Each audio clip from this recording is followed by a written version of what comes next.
কষ্টে শুনে দেখব।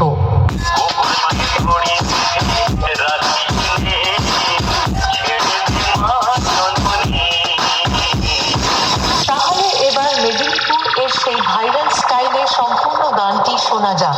আশা করি গানটি আপনাদের হৃদয়কে স্পর্শ করবে।